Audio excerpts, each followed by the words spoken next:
Programme تھوڑی سی دیر سے شروع ہو رہا ہے، کچھ ٹیکنیکل ایشوز تھے جس کی وجہ سے۔ معزز حاضرین، آج کا جو درس ہوگا وہ انشاءاللہ سورہ البقرہ کی آیت نمبر 183 سے 186 پر ہوگا، اور آپ تمام لوگ جانتے ہیں کہ آنے والا ہفتہ انشاءاللہ شاید رمضان المبارک کا مہینہ ہوگا انشاءاللہ تعالی، اور ہمیں یہ بتاتے ہوئے آپ کو بہت کچھ موجود ہیں مولانا شکیل احمد اعظمی صاحب، میں ان کو دعوت دیتا ہوں آج کے درس کو شروع کرنے کے لیے۔ جزاک اللہ خیر، السلام علیکم۔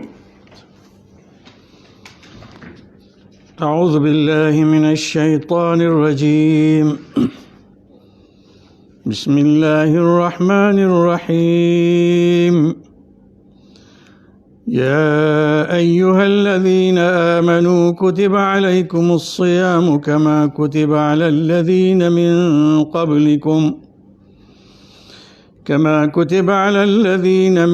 قبلکم لعلكم تتقون أياما معدودات، فمن كان منكم مريضا أو على سفر فعدة من أيام أخر، وعلى الذين يطيقونه فدية طعام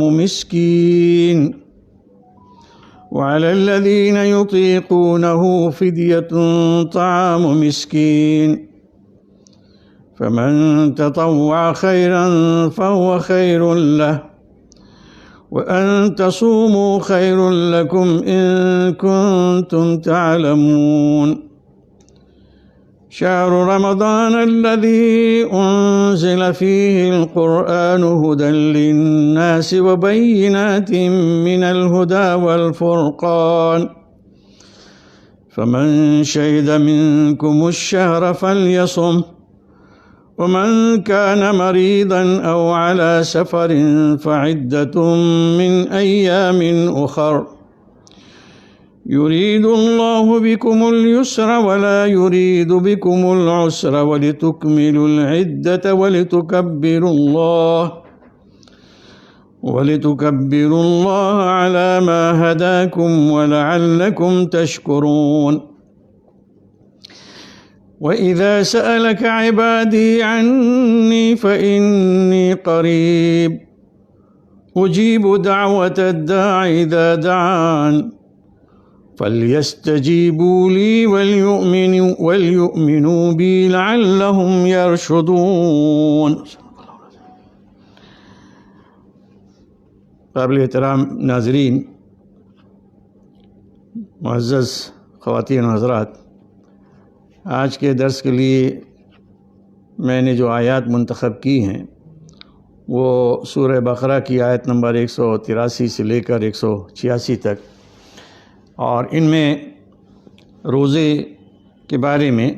کلام کیا گیا ہے، اور روزوں کی فرضیت اور اس کا مقصد بتلایا گیا ہے، اس سے متعلق کچھ تفصیلات بھی ہیں۔ چونکہ ماہ رمضان بالکل قریب ہے،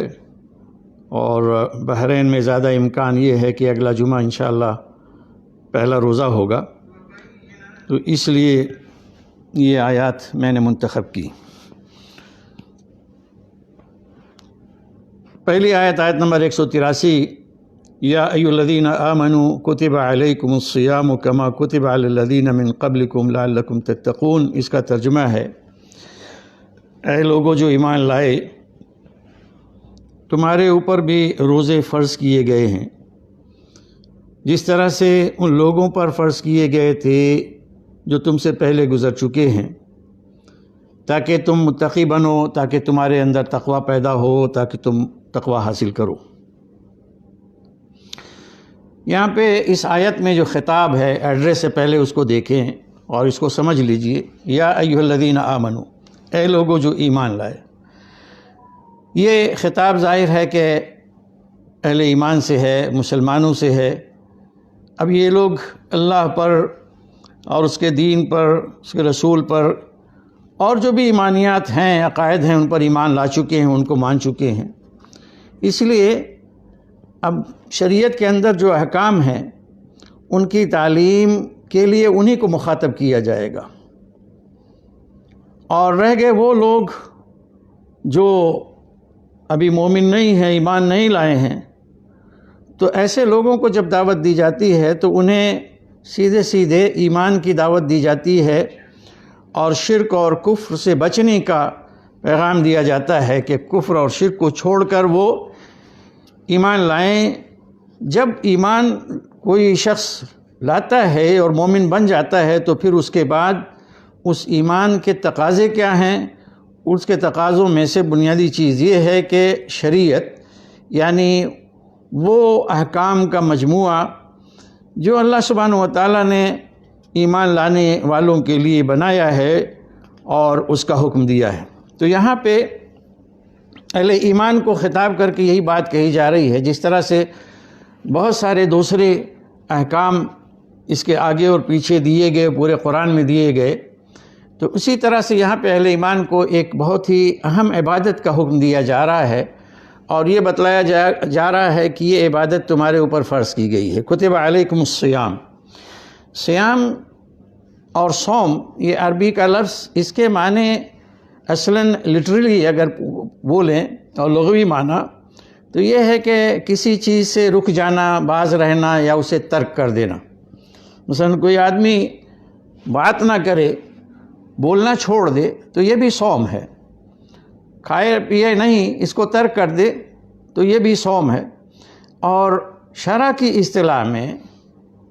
دین کی اصطلاح میں صوم کا مطلب یہ ہوتا ہے کہ ایک مومن، اس کے اوپر روزے فرض کیے گئے ہیں اور اس کا مطلب یہ ہے کہ وہ ایک متعین وقت میں وہ کھانا پینا اور ازدواجی تعلقات ترک کر دے، اسے چھوڑ دے۔ یہ عبادت اتنی اہم رہی ہے کہ اس سے کوئی شریعت پہلے کی بھی خالی نہیں رہی ہے۔ اس لیے اہل ایمان کو خطاب کر کے کہا جا رہا ہے روزے تمہارے اوپر فرض کیے گئے جس طرح سے تم سے پہلے کے لوگوں پر فرض کیے گئے تھے۔ تم سے پہلے کے لوگوں پر فرض کیے جانے کا مطلب یہ ہے کہ حضور پاک صلی اللہ علیہ وسلم سے پہلے جتنے انبیاء کرام آئے تو انہوں نے بھی اپنی امتوں کو اللہ کی طرف سے جو پیغام دیا اور انہیں جو شریعت دی، وہ ہر ایک کی شریعت میں جس طرح سے نماز تھی اسی طرح سے روزہ بھی تھا۔ اس لیے کہ روزے کے نتیجے میں جو چیز حاصل ہوتی ہے، جو صفت حاصل ہوتی ہے، جو کردار حاصل ہوتا ہے، وہ اتنا اہم ہے کہ ہمیشہ وہ مطلوب رہا ہے، ہمیشہ اس کی ضرورت رہی ہے، اور اس کے لیے جتنا کارگر، جتنا ایفیکٹو روزہ ہے یا روزے کی عبادت ہے اتنا کوئی نہیں ہے۔ حالانکہ انسان کی تربیت کے لیے، انسان کے مزاج کو بنانے کے لیے، انسان کی فطرت کو نیکی کی طرف لانے کے لیے تمام عبادتیں اپنا رول ادا کرتی ہیں، تمام عبادتوں کا بڑا اہم کردار ہے اور ہر ایک سے تقوی پیدا ہوتا ہے۔ لیکن روزوں کے ذریعے سے یہ یعنی تقوی جتنا زیادہ حاصل ہوتا ہے، یا یہ کہہ لیجئے کہ تقوی کی تربیت میں جتنا اہم حصہ اور اہم رول روزوں کا ہے اتنا کسی اور عبادت کا نہیں ہے۔ تو اس وجہ سے یہ عبادت تمام لوگوں پر، تمام امتوں پہ فرض رہی ہے اور مقصد بتلا دیا گیا کہ لعلکم تتقون، تاکہ تم لوگ متقی بنو، تاکہ تم لوگ تقوی حاصل کرو، تاکہ تمہارے اندر پرہیزگاری آئے۔ یہ تقوی اور متقی یہ الفاظ ہم کثرت سے سنتے ہیں، ہماری اردو زبان میں بھی اور دوسری زبانوں میں بھی بولا جاتا ہے، اس لیے کہ تقوی ایک ایسی اسلامی اصطلاح ہے کہ جو بہت جامع ہے اور ایگزیکٹلی اس کا کوئی متبادل، اس کا سینونیم کہہ لیجئے کہ اس کا مترادف کسی دوسرے زبان میں نہیں پایا جاتا۔ تو تقوی کا مطلب یوں تو یہ ہے کہ بچاؤ کرنا، اپنے آپ کو کسی چیز سے، کسی خطرے سے، کسی نقصان سے بچانا، یہ مفہوم ہوتا ہے۔ لیکن جب شریعت میں یہ لفظ استعمال ہوتا ہے تو اس کا مطلب یہ ہوتا ہے کہ اللہ تعالیٰ کے غضب سے، اس کی ناراضگی سے اپنے آپ کو بچانا اور بچنے کی کوشش کرنا، اور اس کے لیے وہ تمام چیزیں جو معصیت کی ہیں، گناہ کی ہیں، ڈس اوبیڈینس ہیں، سنس ہیں، تو ان تمام چیزوں کو چھوڑ کر اطاعت کی طرف، فرمانبرداری کی طرف، اوبیڈینس کی طرف آئے اور ہر اس حکم کو بجا لائیں جس کا اللہ تعالیٰ نے حکم دیا ہے، ہر اس عمل پہ، ہر اس شریعت کے حکم پر عمل کریں کہ جس کا اللہ تعالیٰ نے حکم دیا ہے، اور ان تمام چیزوں سے بچیں جس سے اللہ تعالیٰ نے روکا ہے۔ تقویٰ، اس کی تربیت یا اس کی ضرورت کیوں ہے کہ اس کی تربیت کی جائے؟ اگر انسانی نفس کا ہر کوئی خود اپنی جگہ پہ جائزہ لے کہ ہماری طبیعت، ہمارا مزاج کیا ہے، ہمارے اندر کیسے جذبات اور خواہشات پائے جاتے ہیں، تو یہ معلوم ہو جائے گا کہ انسان کے اندر حقیقت میں پوٹینشیل تو دونوں ہے، خیر کا بھی ہے، شر کا بھی ہے۔ وہ نیک بھی بن سکتا ہے، برا بھی بن سکتا ہے۔ وہ اگر بننا چاہے تو بہت ہی بلندی پہ پہنچ جائے، فرشتوں کی صف میں شامل ہو جائے، اور گرنے پہ آئے تو اس کے بعد اس سے نیچے کوئی نہ ہو، تمام بدکار اور تمام جانوروں کو اور شیاطین کو پیچھے چھوڑ دے۔ تو یہ پوٹینشیل اس کے اندر ہے، خیر اور شر وہ ہے۔ اور شریعت اسی لیے آئی ہے، اللہ سبحانہ وتعالیٰ نے کتابیں اسی لیے نازل کی ہیں، اللہ تعالیٰ نے انبیاء اور رسول کو اسی لیے مبعوث فرمایا ہے کہ اسی انسانی سرشت کو، یا انسان کے اندر یہ جو دو متضاد چیزیں ہیں، خیر اور شر، ان کے بارے میں اللہ تعالیٰ انبیاء کے ذریعے سے بتلا دے اور یہ کہہ دے کہ تم اپنی تربیت کرو، اپنے آپ کو اچھا بنانے کی کوشش کرو، تو اس کے لیے جو سلیبس ہے، اس کے لیے جو نصاب ہے وہ یہ ہے، اس پہ اگر تم عمل کرو گے تو تم ترقی کرتے جاؤ گے، ترقی کرتے جاؤ گے، یہاں تک کہ اللہ تعالیٰ کے محبوب بن جاؤ گے۔ اگر تم نے اس کو نظر انداز کیا، اگر تم نے اللہ تعالیٰ کی ان تعلیمات کو جو انبیاء کرام لے کر آئے ہیں انہیں نظر انداز کیا، اور اس کے بجائے تم اپنی خواہشات نفس، اپنے ڈیزائرز کے پیچھے تم چل پڑے، تو پھر یہ ہوگا کہ تم بہکتے جاؤ گے اور ہدایت سے دور ہوتے جاؤ گے، یہاں تک کہ پھر تمہارا لوٹنا، تمہاری واپسی وہ مشکل ہو جائے گی، اس گمراہی سے بچنا پھر تمہارے لیے دشوار کام ہو جائے گا۔ اس لیے یہ تقویٰ کی تعلیم دی گئی۔ یہ تقویٰ آپ اندازہ کر لیجئے کہ کیسے روزوں سے حاصل ہوتا ہے۔ جو روزے کی عبادت ہے، اگر اس پہ جس طرح سے ہم بھوکے پیاسے رہتے ہیں، محض اللہ کے حکم پر، اس کے غضب سے بچتے ہوئے، اس سے ڈرتے ہوئے، اور اس کی رضا، اس کی خوشنودی حاصل کرنے کے لیے ہم اپنی جائز جو خواہشات ہیں، ہماری جو جائز ضروریات ہیں، ہماری جو جائز چیز ہے، اس سے ہم کچھ وقت کے لیے دستبردار ہو جاتے ہیں، اس لیے کہ اللہ تعالیٰ نے ان سے ہم کو روکا ہے۔ تو جب ہم جائز چیز سے محض اللہ کے حکم کی تعمیل کرتے ہوئے یہ بچتے ہیں، اور یہ کہ ہم اپنے عمل سے، اپنے ایکشن سے یہ ثابت کر دیتے ہیں کہ واقعتاً ہم اللہ سے ڈرنے والے اس کے بندے ہیں، اس کے اوبیڈینٹ ہیں، تو پھر یہ ہے کہ یہ مہینے بھر کا روزہ رکھنا لگاتار ہمارے اندر ایک ایسی کیفیت، ایک ایسا مزاج پیدا کر دیتا ہے کہ پھر ہمیں قدم قدم پر یہ ہمارا ضمیر جو ہے وہ ہمیں جگاتا رہتا ہے، جھنجھوڑتا رہتا ہے کہ یہ جو کام ہم کرنے جا رہے ہیں وہ کرنے والے ہیں، ہم نے یہ جو بات کہی ہے یہ کیسی ہے، اللہ تعالیٰ اس سے خوش ہے یا ناراض ہے۔ تو یہ جب چیز پیدا ہو جاتی ہے اور انسان خیر اور شر کی تمیز کرنے لگتا ہے اور خیر کی طرف چلتا ہے اور شر کی سے بچتا ہے، تو حقیقت میں یہی وہ تقویٰ ہے، اور اسی کی تربیت کے لیے روزے کی عبادت فرض کی گئی ہے۔ حضرت ابو ہریرہ رضی اللہ تعالیٰ عنہ سے ایک مرتبہ کسی شخص نے سوال کیا۔ حضرت ابو ہریرہ رضی اللہ تعالیٰ عنہ آپ جانتے ہیں کہ مشہور صحابی ہیں، اور سب سے زیادہ حضور پاک صلی اللہ علیہ وسلم کی احادیث اور سنن انہی کے ذریعے سے روایت ہوئی ہیں۔ تو ان سے سوال کیا گیا تقویٰ کے بارے میں، تو جو سائل تھا، پوچھنے والا، اس سے انہوں نے کہا کہ کبھی تم کسی ایسے راستے پر چلے ہو جس میں کانٹے ہوں، کانٹے پھیلے ہوئے ہوں؟ تو سائل نے جواب دیا کہ ہاں ایسا تو ہے۔ تو حضرت ابو ہریرہ رضی اللہ تعالیٰ نے اس سے پوچھا کہ اگر اس طرح کے راستوں پہ چلے تم جس میں کانٹے ہوں تو پھر تم نے کیا کیا، کیسے تم چلے؟ تو اس نے جواب دیا کہ وہ کانٹوں سے بچتا بچاتا اور دور ہوتے ہوئے وہ گزر گیا، یعنی کانٹوں کے قریب نہیں آیا، اور کانٹے اگر کہیں نظر آئے تو ان سے الجھا نہیں، ان سے ہٹ کے اور بچ کے چلا گیا۔ تو حضرت ابو ہریرہ رضی اللہ تعالیٰ عنہ نے کہا کہ پھر یہی تقویٰ ہے۔ تقویٰ بھی یہی ہے، یعنی راستے پہ چلیں، اور راستے سے مراد ہماری زندگی کا عملی جو رویہ ہے اس پہ ہم چلیں، تو چلتے ہوئے ہم دیکھیں کہ کہیں بھی کوئی ایسی چیز نظر آئی کہ جس کے اندر کوئی الجھاؤ ہے، کوئی خطرہ ہے، کوئی نقصان ہے، اللہ تعالیٰ کو ناراض کرنے والی کوئی چیز ہے،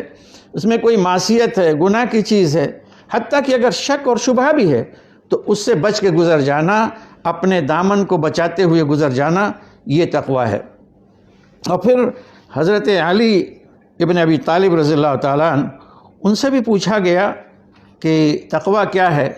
تو انہوں نے اپنے انداز میں بہت ہی اختصار کے ساتھ اور بہت ہی بلیغ انداز میں بتلایا کہ ہی الخوف من الجلیل والعمل بما فی التنزیل والاستعداد لیوم الرحیل۔ تقویٰ یہ ہے کہ اللہ سبحانہ و تعالیٰ کا خوف، اس سے ڈرتے رہنا، اور تنزیل یعنی قرآن شریف میں جو کچھ حکم آیا ہے اس پر عمل کرنا، اور رحیل یوم الرحیل یعنی کوچ کا دن، دنیا سے رخصت ہونے کا دن اور آخرت میں پہنچنا، اس دن کے لیے تیاری کرتے رہنا۔ تو یہ ہمیشہ یہ بات جب ذہن میں رہے کہ ہمیں اس دنیا کو چھوڑ کر جانا ہے، نہ صرف یہ کہ چھوڑ کر جانا ہے بلکہ جانے کے بعد ہمیں ایک نیا مرحلہ آئے گا کہ جہاں پہ ہمیں اپنے سب کچھ کہے اور کیے کے لیے جواب دہ ہونا پڑے گا، تو اس کے لیے تیاری کرنا، یہی حقیقت میں کیا ہے کہ تقویٰ ہے۔ پھر اگر ہم اپنی سرشت پر، جو انسانی نیچر ہے، اس پہ جب غور کرتے ہیں تو جہاں پہ کچھ اچھے اسپیکٹس ہیں تو اسی طرح سے ہم دیکھتے ہیں کہ انسان کے اندر لالچ بھی ہوتا ہے، اشتعال بھی ہوتا ہے، اور طمع ہے، انتقام کی خواہش ہے،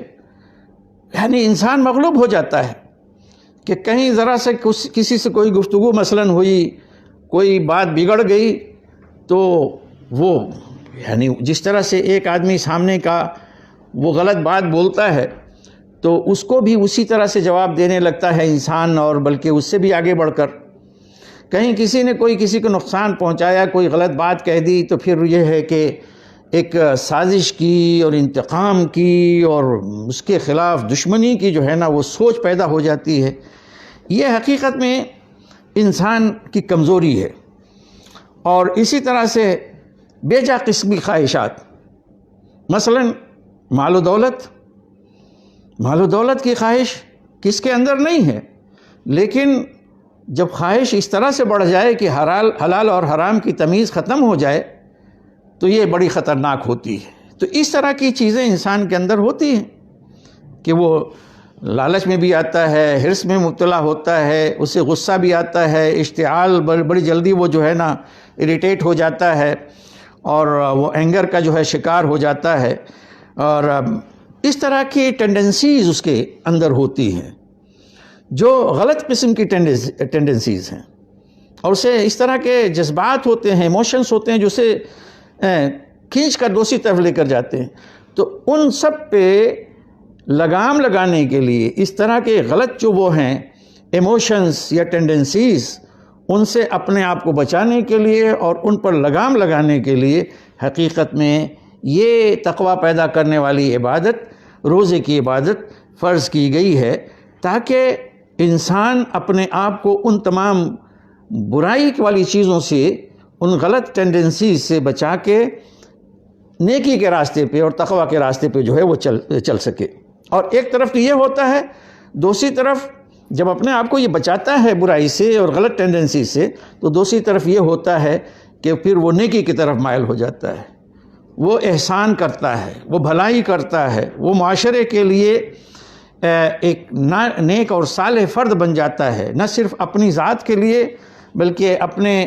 خاندان کے لیے، اپنے سماج کے لیے وہ اچھے کام کرتا ہے، بھلائی کرتا ہے، نیکی کرتا ہے، ان کے لیے وہ مفید ہوتا ہے، فائدہ مند ہوتا ہے۔ اور اسی طرح سے حق اور عدل کی بات کرتا ہے، انصاف کی بات کرتا ہے۔ تو یہ چند چیزیں جو ہے تقویٰ کے بارے میں بیان ہوئی، اسی تقویٰ کی تربیت کے لیے روزے کی فرضیت ہوئی۔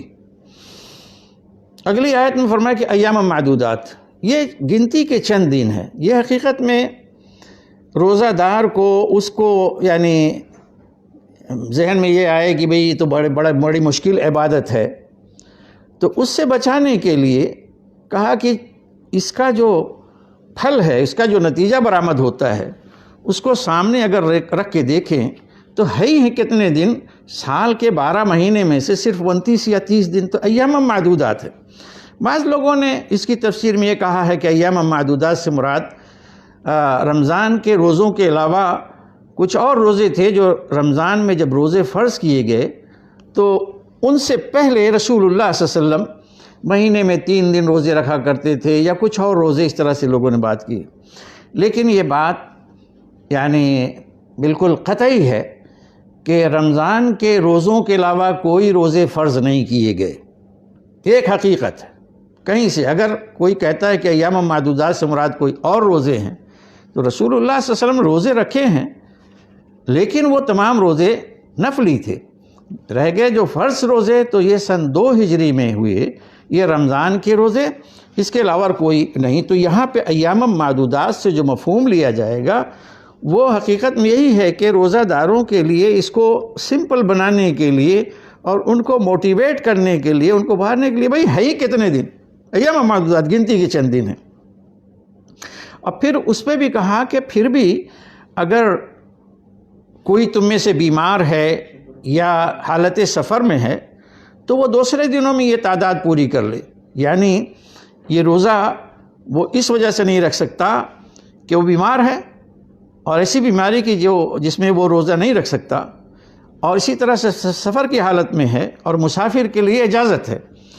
اگر مشکل سفر ہے تو ظاہر ہے کہ وہ روزہ نہیں رکھے گا، لیکن یہاں پہ فقہا نے کہا ہے کہ اگر وہ آسان سفر ہے اور اس کے لیے کوئی دشواری نہیں ہے، روزہ رکھنا چاہتا ہے تو روزہ رکھ سکتا ہے، لیکن اس کے اوپر اس کو اجازت ہے کہ وہ اگر چاہے دوران سفر تو وہ اپنا روزہ جو ہے وہ توڑ سکتا ہے اور بعد کے دنوں میں اس کی قضا کرے گا۔ اور فرمایا کہ وَعَلَى الَّذِينَ يُطِيقُونَهُ فِدْيَةٌ طَعَامُ مِسْكِينٍ، اور جو لوگ قضا کرنے کے بجائے مسکین کو کھانا کھلانے کی طاقت رکھتے ہیں تو ان کے اوپر ایک مسکین کا، ایک روزے کے بدلے ایک مسکین کا کھانا کھلانا ہے۔ اس ٹکڑے کے بارے میں آیت کا یہ ٹکڑا، اس میں کچھ اختلافات ہیں یا متعدد اقوال ہیں مفسرین کے۔ یہاں پہ عام لوگوں کے لیے گفتگو کرتے ہوئے ان سب کی تفصیلات میں جانا مناسب نہیں ہے اور اس کی ضرورت بھی نہیں ہے۔ جو صحیح تعویل ہے حقیقت میں میرے نزدیک اپنے مطالعے کی روشنی میں وہ میں پیش کر رہا ہوں، اور یہ اس پہ مفسرین کی تعویل ہے کہ وَعَلَى الَّذِينَ يُطِيقُونَهُ فِدْيَةٌ طَعَامُ مِسْكِينٍ۔ اس سے مراد یہ ہے کہ جن کو پیچھے کہا گیا تھا کہ بیمار ہیں اور سفر کی حالت میں ہیں تو اس بعد کے دنوں میں وہ تعداد پوری کریں، یعنی بعد کے دنوں میں آ کے پھر وہ روزہ رکھ لیں۔ لیکن اگر روزہ نہ رکھنا چاہیں تو پھر یہ ہے کہ ایک مسکین کو کھانا کھلائیں۔ تو یہاں پہ یہ بات معلوم ہونی چاہیے کہ جہاں تک یہ ہے اس آیت کے بارے میں ہے، یہ سب کا اتفاق ہے کہ یہ آیت منسوخ ہو چکی ہے، یعنی اس کے بعد آیت آئی ہے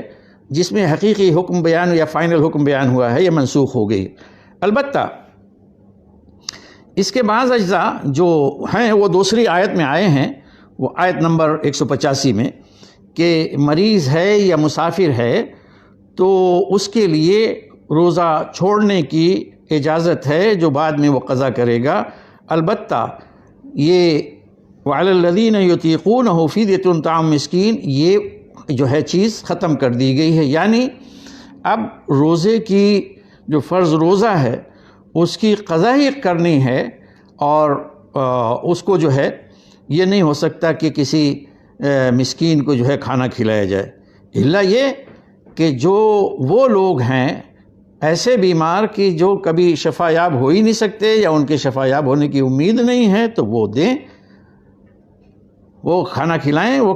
جو ہے اس طرح سے اپنے روزے کا کفارہ ادا کریں گے۔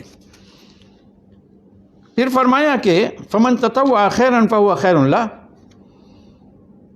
جو رضاکارانہ طور پر مزید بھلائی کرے، نیکی کا کام کرے تو یہ اس کے لیے ہی بہتر ہے۔ اس کا مطلب یہ ہے کہ ایک روزے کے بدلے ایک مسکین کو کھانا کھلانا، اس کے بجائے اگر کوئی اپنے طور پر 2 کو کھلاتا ہے، 3 کو کھلاتا ہے،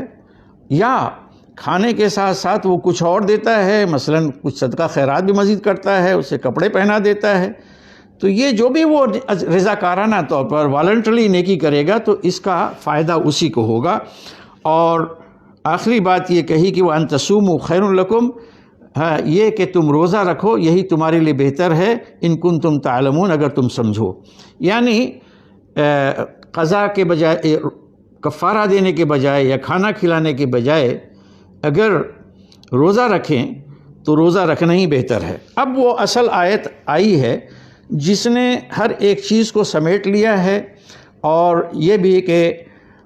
رمضان کے مہینے کو کیوں روزوں کی فرضیت کے یا فرض روزوں کے لیے منتخب کیا گیا، وہ بات بتلائی جا رہی ہے۔ فرمایا کہ شہر رمضان الذی انزل فیہ القرآن ھدی للناس وبینات من الھدی والفرقان، رمضان کا مہینہ وہ مہینہ ہے کہ جس میں قرآن نازل کیا گیا لوگوں کی ہدایت کے لیے اور تمام لوگوں کی ہدایت کے لیے اور رہنمائی کے لیے، اور اس کے اندر واضح دلائل بھی ہیں ہدایت کی، رہنمائی کے، اور یہ حق اور باطل کے درمیان امتیاز کرنے والی کتاب بھی ہے۔ تو بتلایا گیا کہ رمضان کے مہینے میں قرآن شریف نازل ہوا۔ قرآن شریف کا نزول اتنی بڑی نعمت اللہ سبحانہ و تعالیٰ کی طرف سے تھی اور اتنی بڑی رحمت تھی انسانیت کے لیے کہ اس سے بڑی کوئی اور نعمت نہیں ہے۔ اس لیے اس مہینے کا ہی انتخاب ہوا تاکہ ہر سال روزہ بھی رکھا جائے رمضان میں، اور اس کے ساتھ ساتھ اس مہینے کے اندر قرآن شریف نازل ہوا، اس کی یاد دہانی بھی ہوتی رہے۔ یہاں پہ ھدی للناس کے اوپر آپ غور کریں، یہ جو قرآن نازل کیا گیا، یعنی ریویلیشن، یہ قرآن اتارا گیا، ریویل کیا گیا، تو اس کا مقصد کیا تھا؟ ھدی للناس، لوگوں کے لیے، انسانیت کے لیے رہنمائی یعنی اللہ سبحانہ و تعالیٰ لوگوں کو بتاتا ہے کہ وہ زندگی میں کون سا طریقہ ہے جو اسے پسند ہے، اور وہ چاہتا ہے کہ اس کے بندے اسی پر چلیں اور اسی کے مطابق اپنی زندگی بسر کریں، وہ انہیں بتاتا ہے۔ تو یہ جو بتاتا ہے وہ رہنمائی دیتا ہے اور ہدایت دیتا ہے، تو کیا یہ کسی ایک متعین خاندان کے لیے ہے، کسی ایک خاص گروپ کے لیے ہے، صرف مسلمانوں کے لیے ہے؟ قرآن شریف جو نازل ہوا حقیقت میں ھدی للناس، لوگوں کے لیے، اور یہ ہم پچھلے دروس میں بتلا چکے ہیں کہ اللہ سبحانہ و تعالیٰ کا پیغام عبادت کا، بندگی کا، ایمان کا، یہ سب کے لیے ہے، اور یہ تمام چیزیں جو ایمان سے تعلق رکھتی ہیں، بندگی سے تعلق رکھتی ہیں، فرمانبرداری سے تعلق رکھتی ہیں، یہ تمام چیزیں، ان کی تفصیلات قرآن شریف کے اندر آئی ہیں۔ اس لیے قرآن شریف یہ کتاب بھی عوامی کتاب ہے، تمام لوگوں کے لیے کتاب ہے، یہ صرف مسلمانوں کے لیے نہیں ہے۔ البتہ جو لوگ اس کو مان لیں گے تو ان کے لیے فائدہ ہے، جیسے کہ قرآن شریف شروع میں بات کہی گئی تھی، ھدی للمتقین، کہا ذالک الکتاب لا ریب فیہ ھدی للمتقین، یہ کتاب، اس کے اندر کوئی شبہ نہیں اور اس کے بارے میں کوئی شبہ نہیں کہ یہ اللہ کی طرف سے نازل کی گئی ہے، اور اس کے اندر ہدایت ہے، رہنمائی ہے متقی لوگوں کے لیے، یعنی اس کی ہدایت سے وہ لوگ فائدہ اٹھائیں گے جو تقوی والے ہیں، جو خدا سے ڈرنے والے ہیں۔ تو پہلے یہ چیز تو جان لیجئے کہ یہ کتاب سب کے لیے ہے. تو یہ بات ہم مسلمانوں کے لیے بھی ضروری ہے کہ ہم لوگوں کو بتائیں، ان تک بھی پہنچائیں، انہیں بتائیں خاص طور سے یہ پوائنٹ کہ یہ مسلمانوں کے لیے صرف نہیں ہے، یہ تمام انسانوں کے لیے ہے. اور آپ اس لیے اس کو سنیں اور پڑھیں اور اس کو جانیں کہ یہی وہ چیز ہے کہ اس کے جانے بغیر اور اس پر عمل کیے بغیر آپ کے لیے کوئی سالویشن نہیں ہے، کوئی بچاؤ نہیں ہے، اور مرنے کے بعد آخرت میں کامیابی کی اس کے سوا اور کوئی شکل نہیں. اس لیے اپنی اس کتاب کی طرف آئیے، اپنی اس کتاب کی قدر کیجئے اور اس کو مانیے اور اس سے فائدہ اٹھائیے. یہ ساری انسانیت کے لیے. پھر فرمایا کہ بینات من الہدی والفرقان، اس کے اندر ہدایت کی واضح دلیلیں بھی ہیں، یعنی قرآن شریف جو ہے وہ صراط مستقیم بھی بتلاتا ہے، سیدھا راستہ بھی بتلاتا ہے، اور سیدھے راستے کی جو عقلی دلیلیں ہیں وہ بھی بتلاتا ہے. تو گویا انسان کی عقل یہ ایک مخلوق ہونے کی حیثیت سے جو سب سے نمایاں اور سب سے یہ کہہ لیجئے کہ قیمتی نعمت انسان کو اپنی تخلیق میں ملی ہے، وہ اس کی عقل ہے. یوں اس کا ایک ایک حصہ، اس کی انگلیاں، اس کے ہاتھ، اس کی آنکھیں، اس کے کان، اس کے پاؤں، ہر ایک چیز نعمت ہے اللہ تعالیٰ کی. لیکن آپ دیکھیں کہ ایک ہاتھ انسان کا کٹ جائے لولا ہو جائے گا، پاؤں سے ہو جائے تو لنگڑا ہو جائے گا، آنکھ چھن جائے تو یعنی کوئی کانا ہو جائے گا، دونوں چلی جائیں تو اندھا ہو جائے گا، بہرا ہو جائے گا، وغیرہ وغیرہ. لیکن عقل ایک ایسی چیز ہے، اگر پورا جسم انسان کا بالکل ٹھیک ٹھاک سب کچھ ہے، بڑا ہی خوبصورت جسم ہے، بڑا ہی طاقتور صحت مند جسم ہے، لیکن وہ عقل اس کی معاف ہو گئی ہے، وہ بگڑ گئی اور پاگل ہو گیا ہے، تو حقیقت میں یہ ساری چیزیں بیکار ہیں. تو عقل جو ہے وہ انسان کے لیے سب سے قیمتی چیز ہے. لیکن اللہ سبحانہ و تعالیٰ نے عقل کے بارے میں بھی یہ بتلا دیا ہے کہ عقل جو ہے وہ محتاج ہے رہنمائی کی، وحی کی. اس کے لیے ریولیشن چاہیے، اس کے لیے قرآن چاہیے، اللہ کی طرف سے رہنمائی چاہیے. اگر یہ رہنمائی نہ ہو تو پھر یہ ہوتا ہے کہ ہم دیکھتے ہیں انسان اپنی عقل پہ بڑا مغرور ہو جاتا ہے، بڑا گھمنڈ اور فخر کرتا ہے. وہ لوگ جنہیں ایمان کی دولت نہیں ملی ان کی تو بات ہی نہیں کیجیے، وہ تو پتہ چلا پی ایچ ڈی کر کے چلے آتے ہیں اور کسی بندر اور پتھر کے سامنے جھک جاتے ہیں. پتہ چلا کہ صاحب یہ پروفیسر صاحب ہیں یونیورسٹی میں، لیکن انہیں پتہ ہی نہیں کہ ان کا خدا کون ہے، اور اپنے آپ کو ذلیل کر لیتے ہیں کسی لکڑی کے سامنے، کسی پتھر کے سامنے، کسی. تو یہ حقیقت میں یہ کیا ہے کہ انسان کی عقل یہ ماری جاتی ہے اگر اسے وحی کی رہنمائی حاصل نہیں ہوتی. خود مسلمانوں کا بھی عالم ہے اور دوسروں کا بھی، اگر وحی سے بے نیاز ہو جاتے ہیں تو ان کے سامنے جو ہے نا پھر یہ ہے کہ بھٹکنا ہی ان کا مقدر ہو جاتا ہے. لیکن علامہ اقبال نے کچھ اشعار کہے بڑے اچھے، وہی لوگ جو اس یعنی جب نئی تہذیب آئی اس میں سائنس کو ترقی ہوئی. حالانکہ اقبال کا زمانہ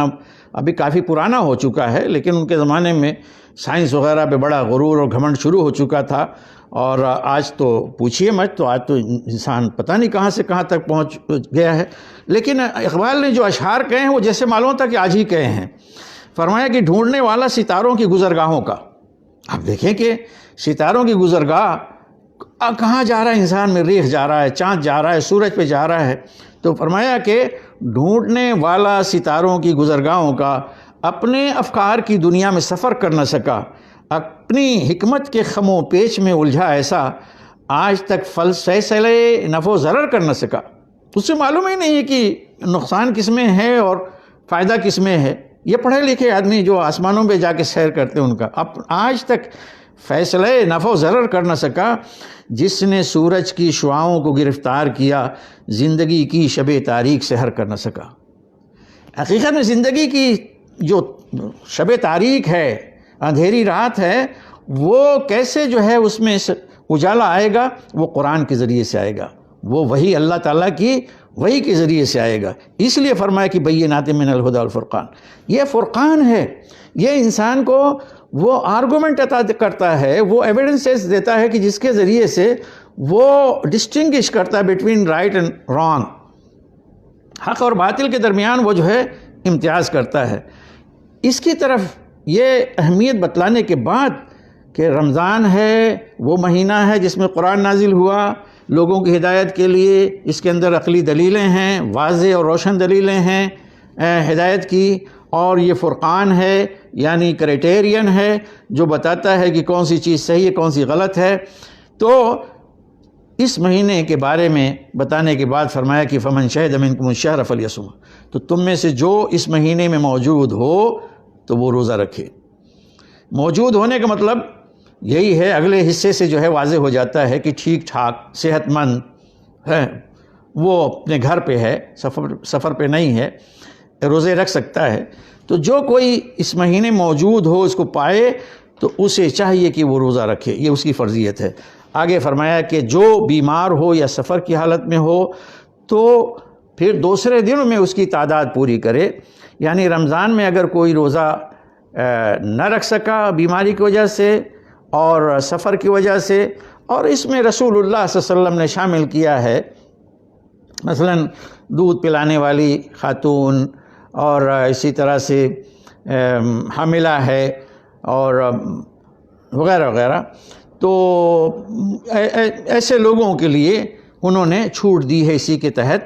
کہ وہ روزہ جو ہے ان چھوڑ سکتے ہیں۔ ان میں سے یہ ہے کہ وہ بعد میں اپنے دن اس کی عدت اس کی تعداد جو ہے پوری کریں گے۔ یہ بتانے کے بعد فرمایا کہ یرید اللہ بکم الیسر ولا یرید بکم العسر، اللہ تعالیٰ تمہارے ساتھ وہ آسانی چاہتا ہے، تمہارے لیے آسانی فراہم کرنا چاہتا ہے، اور یہ اس کا مطلب لینینسی، ایزینس، ولا یرید بکم العسر، تمہارے ساتھ کوئی ہارڈ شپ نہیں چاہتا، کوئی تمہیں تنگی میں نہیں ڈالنا چاہتا۔ تو یہ جو حصہ ہے یسر چاہتا ہے، عسر نہیں چاہتا، آسانی چاہتا ہے، تنگی نہیں چاہتا، تو اس کا مطلب کیا ہے؟ اشارہ ہے وہی کہ بیماری کی حالت میں اس نے رخصت دی، سفر کی حالت میں اس نے رخصت دی۔ اور فرمایا کہ وَلِتُكْمِلُوا الْعِدَّةَ، اور تاکہ تم تعداد کو پوری کرو، یہ اشارہ ہے اس کی طرف جن کو کہا گیا تھا کہ اپنے روزہ جنہوں نے چھوڑ دیا ہے تو وہ چاہیں تو ایک مسکین کو کھانا کھلا کے وہ یعنی ان کا فرض پورا ہو جائے گا۔ فرمایا کہ نہیں، اب یہ خود روزہ رکھو تاکہ یہ تعداد پوری کر کے تمہیں خود جو ہے نا اس کا شرف حاصل ہو اور اس کا فائدہ حاصل ہو۔ وَلِتُكَبِّرُوا اللَّهَ عَلَى مَا هَدَاكُمْ وَلَعَلَّكُمْ تَشْكُرُونَ، اور یہ جو ہدایت اللہ تعالیٰ نے تمہیں دی ہے اس کے اوپر اللہ کی کبریائی، اس کی بڑائی بیان کرو۔ یہ بڑی اہم چیز ہے کہ اللہ تعالیٰ نے ہدایت، ہدا، جو شروع میں آیت فرمایا کہ ہدی للناس، یہ عظیم ہدایت، عظیم نعمت سے تمہیں اللہ تعالیٰ نے نوازا ہے۔ تو اس عظیم نعمت کا تقاضا یہ ہے کہ تم اللہ کی بڑائی بیان کرو، اس کی عظمت، اس کے جلال کا احساس تمہارے اوپر ہو، اس کا تم اعتراف کرو، تو یہ بڑائی جو ہے نا اس کی بیان کرو، اور تاکہ تم شکر گزار بنو، شکر بھی ادا کرو۔ تو گویا شکر کا تقاضا، اس نعمت کا کہ شکر کا تقاضا اسی طرح سے پورا ہوتا ہے کہ اس مہینے میں تم روزے رکھو۔ یہ بات اصل میں روزوں سے متعلق جو تھی وہ ختم ہوئی، لیکن اسی موقع پہ ایک بڑی اہم بات بتلائی جا رہی ہے کہ وَإِذَا سَأَلَكَ عِبَادِي عَنِّي فَإِنِّي قَرِيب، کہ جب تم سے میرے بندے میرے بارے میں پوچھیں تو میں قریب ہوں۔ یعنی اللہ تعالیٰ رسول اللہ صلی اللہ علیہ وسلم سے فرماتے ہیں کہ میرے بندے آپ کے پاس آئیں اور پوچھیں میرے بارے میں یعنی اللہ تعالیٰ کے دین کے بارے میں، اس کی شریعت کے بارے میں، اس کی پسند ناپسند کے بارے میں، اس کی خوشنودی اور ناراضگی کے بارے میں، یہ چیزیں اگر پوچھیں تو، اور اسی طرح سے اس کے دین کے بارے میں وضاحت اگر وہ چاہتے ہیں، کوئی مسئلہ ان کی سمجھ میں نہیں آیا، کہیں دین کے بارے میں زندگی میں ان کو رہنمائی چاہیے، وہ چیز واضح نہیں ہے، وہ پوچھنا چاہتے ہیں، تو انہیں کہہ دو کہ فإنی قریب، میں قریب ہی ہوں۔ اس کا مطلب یہ ہے کوئی بھی انسان خلوص کے ساتھ اللہ تعالیٰ سے اگر رہنمائی چاہتا ہے تو اسے اللہ کی طرف سے رہنمائی ملتی ہے۔ اور یہ جان لیجئے کہ یہ آیت نازل ہوئی رسول اللہ صلی اللہ علیہ وسلم پر، صحابہ کرام ان کے درمیان جب یہ احکام سارے مکمل نہیں ہوئے تھے تو لوگوں کے ذہنوں میں سوالات آتے تھے، تو ان سوالات کے لیے فرمایا کہ گھبرانے کی اور پریشان ہونے کی ضرورت نہیں ہے، اور اسی طرح سے دشمنان دین اگر کوئی ذریعہ بنا لیں کہ دین کی کسی تعلیم پر ہنسنے کا، تو اس سے متاثر ہونے کی ضرورت نہیں ہے۔ میں قریب ہوں، جو بھی تمہاری دینی پریشانیاں ہیں، اشکالات ہیں، وہ تم مانگو میں دوں گا، اور پھر اس بات کو پھیلا دیا گیا ہے،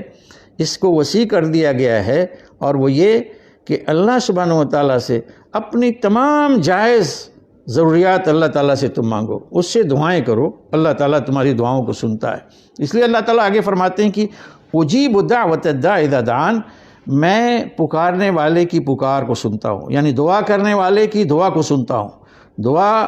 کرنا اس کے لفظی معنی اردو میں پکارنے کے ہوں گے، تو تم میں سے جو بھی پکارتا ہے میں اس کی پکار کو سنتا ہوں، جب بھی وہ مجھے بلاتا ہے، مجھے پکارتا ہے۔ اللہ تعالیٰ وہ عظیم ہستی ہے، وہ پروردگار ہے کہ بندوں کو کبھی اس سے مایوس نہیں ہونا چاہیے۔ آج آپ مثال کے طور پر ہمارے سامنے بہت بڑا مسئلہ جی آج کیا ہے، عالمی سطح پہ مسئلہ کیا ہے؟ وہ کورونا سے سارے لوگ متاثر ہیں۔ سب لوگ مانگیں، اس سے مانگیں۔ بدقسمتی سے انسانوں کا ایک بڑا طبقہ وہ ہے جو گمراہ ہے، جنہیں اللہ کا علم نہیں، اللہ کا شعور نہیں ہے۔ کوئی ڈنکے بجا رہا ہے، کوئی تھالی بجا رہا ہے، کوئی عجیب و غریب حرکت کر رہا ہے۔ ایک سردار جی کی جو ہے اپیل آئی، کہہ رہے ہیں کہ جی ہر آدمی اپنے اپنے، وہ اپیل کر رہے ہیں بڑے اچھے اپنے طور پہ، لیکن آپ دیکھیں کتنی غلط بات۔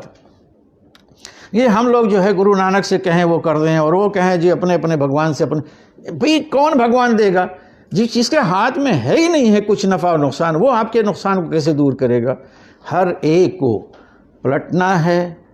میں کہتا ہوں ہر ایک کو پلٹنا ہے۔ وہ مالک کی طرف، یہ جو دنیا کا مالک ہے، آپ جو بھی نام دیں جسے ہم اللہ کہتے ہیں، آپ اللہ کے سے مانگیں، وہی اللہ، آپ چاہیں تو کہہ لیجئے ایشور، پرماتما، پرمیشور، پربھو، جو بھی کہیں، جو اصل اس کائنات کا بنانے والا ہے، مالک ہے، اس سے آپ کہیں، اس سے مانگیں، وہ آپ کی جو ہے نا پرارتھنا سنے گا، وہ آپ کی دعا سنے گا، نہ کہ گرو نانک یا جیسس کرسٹ اور اس طرح سے، یا کوئی جو بھی لوگوں نے بھگوان بنا لیے، وہ خود اللہ تعالیٰ نے سب کو پیدا کیا، وہ لوگ کیا آپ یعنی کسی کو دیں گے؟ تو اللہ کی طرف رجوع کیجئے، جو کچھ بھی مانگنا ہے وہ مانگیں۔ لہٰذا اللہ تعالیٰ آخر میں فرماتے ہیں فَلْيَسْتَجِيبُوا لِي وَلْيُؤْمِنُوا بِي لَعَلَّهُمْ يَرْشُدُونَ، تو لوگوں کو چاہیے کہ میری بات مانیں، میرے پیغام کو سنیں اور اس کو مانیں اور مجھ پر ایمان لائیں، تو اس طرح سے امید ہے کہ انہیں ہدایت ملے گی اور سیدھے راستے پر وہ آئیں گے۔ یہ آج کا درس، وقت ختم ہو گیا ہے، اور ایک آدھ سوال ہے میں لیتا ہوں اس کے بعد۔ تو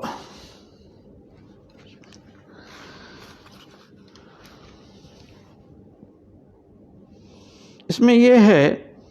کہ ہاؤ ٹو پرے تراویح ود فیملی ایٹ ہوم۔ آپ دیکھیں، اگر گھر میں آپ پڑھ سکتے ہیں تراویح تو پڑھیے، یعنی جو فیملی کا ذمہ دار ہے، باپ یا شوہر کہہ لیجئے، اگر وہ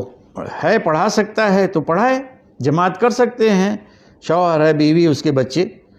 اور اگر نہیں تو اپنی اپنی پڑھیے جس طرح سے پڑھتے رہے ہیں۔ لیکن چونکہ اس وقت ہم ایک خاص قسم کی صورتحال سے گزر رہے ہیں، جبکہ مساجد بند ہیں، دعا کریں کہ اللہ تعالیٰ جلد ہم سے یہ پریشانی اور مصیبت دور کرے، مساجد جو ہے کھلیں، نہ صرف یہ کہ تراویح کے لیے بلکہ 5 وقتہ نمازوں کے لیے مستقل کھلیں۔ وہ وقت آئے، آج ہم محروم کر دیے گئے ہیں، یہ اللہ تعالیٰ کی طرف سے بہت بڑی آزمائش ہے، بہت بڑی ہمارے اس میں سمجھے کہ ہمارے حق میں محرومی ہے کہ ہم مساجد سے محروم کر دیے گئے ہیں، مساجد کے دروازے بند کر دیے گئے۔ تو لیکن جب تک وہ نہیں ہے تو تراویح کی نماز آپ گھر پہ جماعت کے ساتھ پڑھ سکتے ہیں۔ اور کیسے؟ تو اس کا جس طرح سے نماز میں جماعت ہوتی ہے، تو یعنی اس میں یہ ہوگا کہ مرد جو ہے پڑھائے آگے رہے گا، اس کے بعد پیچھے لڑکے، اگر جو ہے نا لڑکے ہیں، اس کے بعد بیوی اور جو ہے بیٹیاں ہیں وہ رہیں گے، اور اگر صرف میاں اور بیوی ہیں تو شوہر آگے جو ہے نماز پڑھائے، اور ایک صف چھوڑ کے، اس کے پہلو میں نہیں کھڑی ہوگی، اس کے پیچھے جو ہے ایک صف چھوڑ کے وہ مقتدی کے طور پہ کھڑی ہوگی۔ دوسرا سوال ہے، someone pray tarawih with family at home, is it permissible to perform dua qunut like it is done in masjid؟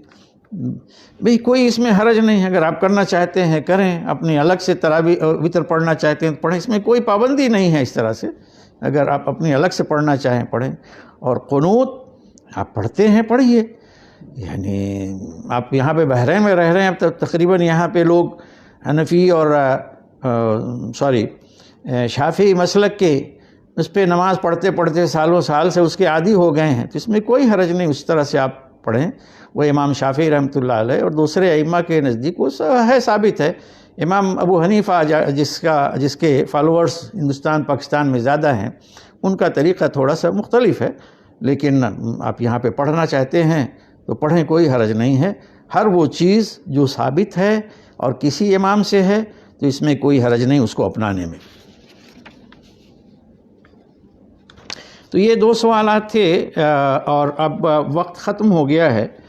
اور میں ایک حدیث جو ہے نا،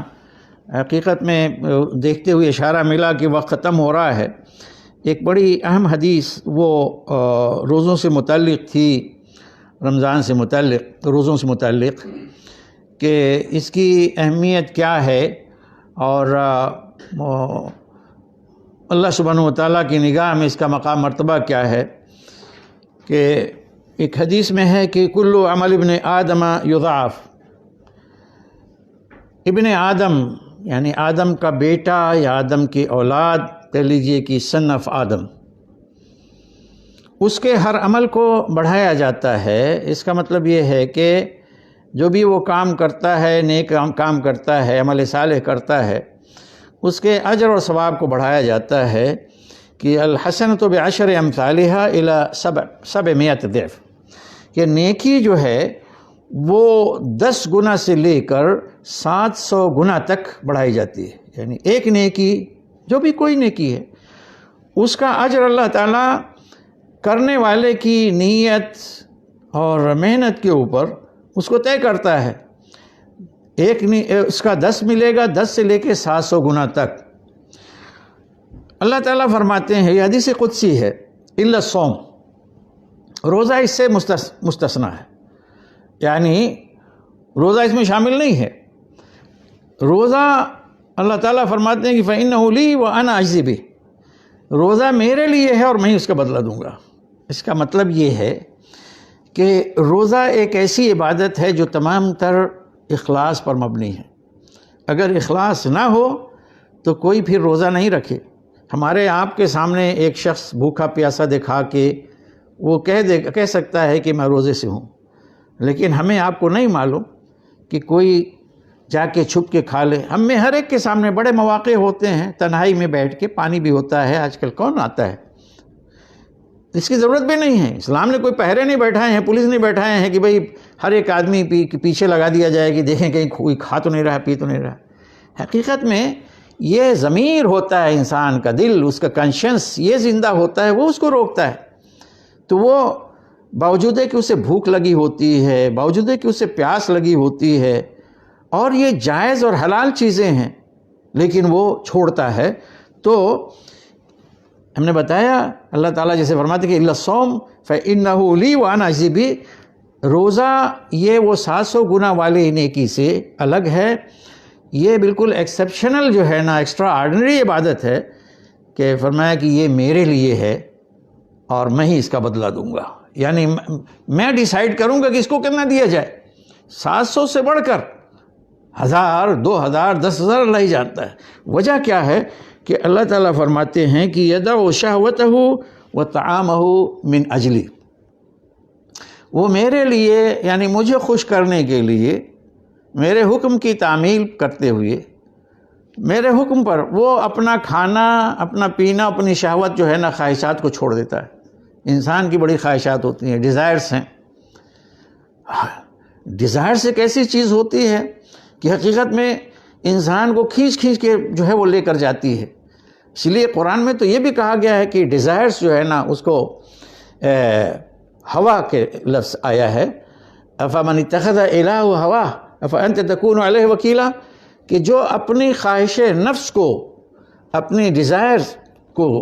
وہ اپنا معبود بنا لے، اپنا گاڈ بنا لے، تو کیا آپ اس کو ہدایت دیں گے؟ آپ اس کے ذمہ دار بنیں گے؟ اس کا مطلب یہ ہوتا ہے کہ جو انسان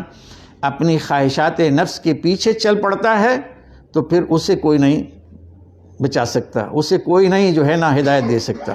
تو خواہشات نفس بہت بڑی خطرناک چیز ہے۔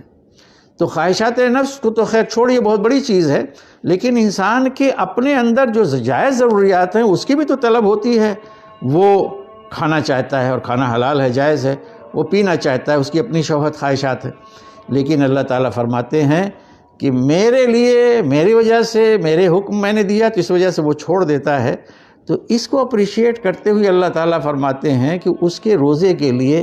میں اس کو بدلہ دوں گا۔ اس کو اللہ تعالیٰ نے ڈسکلوز نہیں کیا ہے، وہ سیکرٹ ہے، اور یہ ہمارے اور آپ کے روزے پر ہے کہ ہم کس نیت کے ساتھ، کتنے خلوص کے ساتھ روزہ رکھتے ہیں، اور اس میں روزے کے دوران کس حد تک ہم برائی سے، غلط چیزوں سے، غلط خیالات سے بچتے ہیں۔ یہ تو نہیں ہوگا نا کہ آپ روزہ رکھیں اور کسی کو گالی دیں، آپ روزہ رکھیں اور کسی کا حق ماریں، آپ روزہ رکھیں اور بدتمیزی کریں، یہ ساری چیزیں نہیں ہیں۔ جس طرح سے بھوک اور پیاس کو انسان برداشت کرتا ہے اور کھانا پینا اس سے بچتا ہے، تو کھانے پینے سے کہیں زیادہ مقصد یہ ہے کہ انسان ان تمام بری باتوں سے، بری چیزوں سے بچے جو دین میں، جن کو خراب کہا گیا ہے، جن کو برا کہا گیا ہے، جن کو معصیت اور گناہ کہا گیا ہے۔ تو یہ روزہ جو ہے نا، اس کی اہمیت ہے اور اس کی عظمت ہے اور اس کا اجر و ثواب ہے۔ تو اللہ تعالیٰ سے دعا ہے کہ یہ ماہ رمضان قریب آ گیا ہے، تو ہم سب کو توفیق دے، قوت اور ہمت بھی دے اور توفیق بھی دے کہ ہم اس ماہ مبارک کو پائیں اور پہنچیں، اور پھر اس میں روزے رکھیں اور دعائیں کریں، قرآن پڑھیں، نمازیں پڑھیں، نیکی کے کام کریں، صدقہ اور خیرات کریں، اور اللہ تعالی ہمیں ان نیکیوں کے ساتھ ساتھ ایک طرف نیکی کا کرنے کی توفیق دیتا ہے، تو دوسری طرف ہمیں کسی بھی غلط کام سے، برائی سے، برے اخلاق سے اللہ تعالی ہمیں بچائے۔ وآخر دعوانا ان الحمد للہ رب العالمین۔